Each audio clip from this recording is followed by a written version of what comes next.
Home away from home. Abigail has always felt abandoned. Leo Bronstein, my father's best friend, once said, Leo was a sort of godfather to me, and said this after he read an earlier version of my memoir forthcoming. Although 1038 Park Avenue at the corner of 86th Street and 1245 Madison on 90th Street sheltered what certainly looked like a happy childhood, I always had the sense that these times were interludes, truces called in the larger landscape of catastrophe. At 1038 Park Avenue, my mother captured a German spy ring and won the war. The superintendent, Mr. Z, was repairing the radiator when he chanced to look up at my mother and observe that it would be good when Hitler gets here. European-born, my mother naturally paid attention. She wondered why a man with that opinion never let tenants take their own suitcases and trunks down to the storage room in the basement, but insisted on carrying them down there himself. Not many days after that conversation by the radiator, Mother passed two middle-aged Germans on the stairwell, ringing an apartment doorbell on a lower floor. Guten Tag, Großmutter. They smiled over-genially at the middle-aged woman who opened the door. The trouble was, she wasn't old enough to be their grandmother. Mother naturally paid attention. Actually, she went down to the corner of Park Avenue, memorized their New Jersey license plate, wrote it on a piece of paper as soon as she could, got on a bus, and went directly to the Midtown office of the FBI. They made a raid. Sure enough, Mr. Z had a shortwave radio in the basement. He may have been in contact with the U-boats stationed beyond New York Harbor to sink our troop ships as they sailed for Europe. In any case, he disappeared for the remainder of the war, perhaps taken to the volleyball camp for enemy agents. Mother saw him after the war on 87th and Park. She said he gave her a very sour look.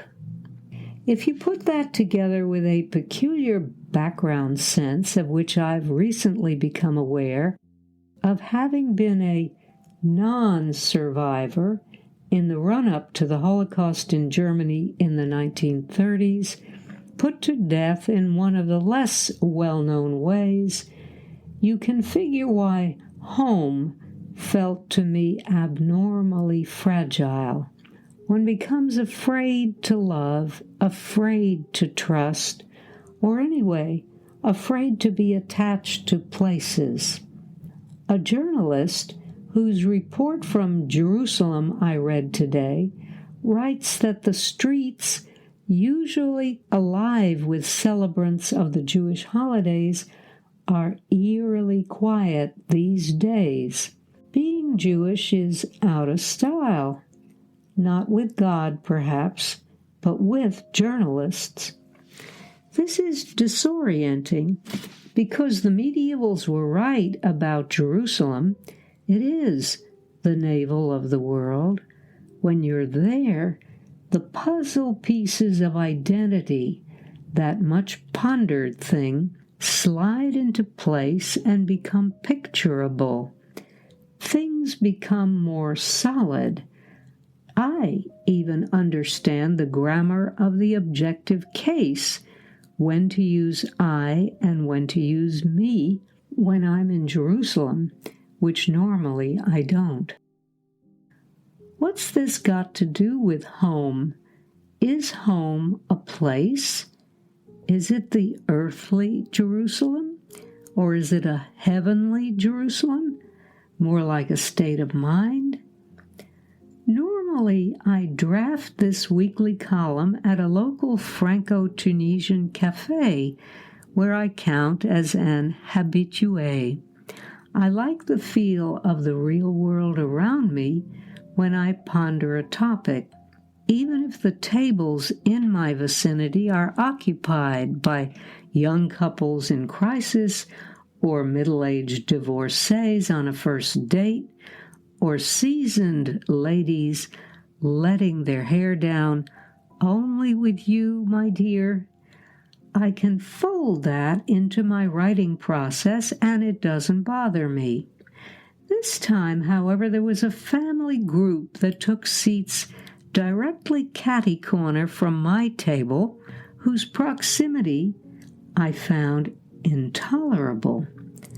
The father seemed a bit threatening, though in a muffled way, the young mother passive, the children wary and cowed, although as a group they chatted and laughed with each other, piercingly at times.